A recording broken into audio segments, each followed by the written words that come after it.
John Dewey pernah berkata, pendidikan bukan persiapan untuk hidup, pendidikan adalah hidup sendiri. Dari apa yang beliau sampaikan, dapat kita maknai bahwa banyak orang mempersiapkan kehidupannya di masa depan untuk menuntut ilmu di masa kini. Padahal, walaupun masa depan nanti akhirnya tiba, kamu tetap harus mencari ilmu tanpa henti. Pada dasarnya, pendidikan merupakan makna dari hidup itu sendiri yang harus dijalani.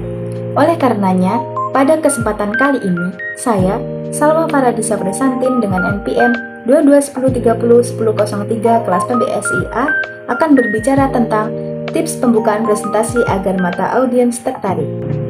Siapa di sini yang kalau buka presentasi ngomongnya kayak gini? Selamat siang teman-teman, saya Salwa. Hari ini saya akan presentasi tentang...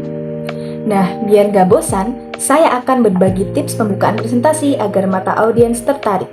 Yang pertama, sambut dengan suara yang semangat. Ketika memulai presentasi, sebaiknya dilakukan dengan penuh semangat supaya apa yang disampaikan setelahnya juga terbawa semangatnya. Hal ini bisa membuat audiens senang dan bersemangat untuk memperhatikan presentasi kita dengan kesan semangat yang kita bawa. Yang kedua, mulai dengan sebuah games atau ice breaking. Nah, biasanya audiens bosan nih karena udah dengerin dosen plus dengerin kelompok lain presentasi. Apalagi di jam-jam rawan ngantuk. Kita bisa selingin itu dengan games atau ice breaking supaya audiens jadi tertarik, gak bosan, gak monoton, dan gak ngantuk. Selain itu, tips ini juga bisa melatih konsentrasi audiens. Misalnya, halo teman-teman, sebelum masuk ke materi, kita games terlebih dahulu yuk.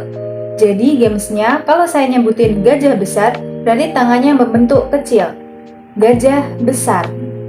Sedangkan kalau saya nyebutin semut kecil, berarti tangannya membentuk besar. Semut kecil. Begitu ya. Yang ketiga, buka dengan quotes yang luar biasa. Ketika sebuah presentasi dibuka dengan quotes atau kutipan, maka audiens akan merasa termotivasi. Selain itu juga dapat menambah kesan positif bagi kelompok yang sedang presentasi.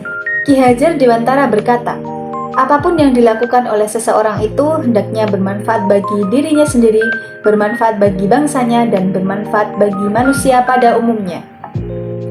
Nah, tips yang selanjutnya adalah buka dengan pertanyaan yang membuat audiens berpikir. Alih-alih awalnya kamu memperkenalkan diri, cobalah lempar pertanyaan untuk menarik perhatian audiens. Setelah itu, dukung pertanyaan dengan data dan fakta. Lalu baru lanjutkan dengan perkenalan diri. Misalnya tentang psikologi pada anak. Teman-teman ada yang tahu nggak mengapa pemahaman tentang perkembangan anak itu penting bagi orang tua dan guru? Dan yang terakhir adalah gunakan alat peraga yang menarik. Selain berbicara menyampaikan materi, agar audiens tidak merasa monoton, tidak merasa bosan karena hanya mendengarkan audio saja, maka bisa menggunakan alat peraga yang menarik, misalnya alat peraga visual berupa salin dia, video terkait materi, dan ilustrasi-ilustrasi yang menarik. Nah, itu dia tips-tips pembukaan presentasi agar mata audiens tertarik. Semoga bermanfaat. Dadah!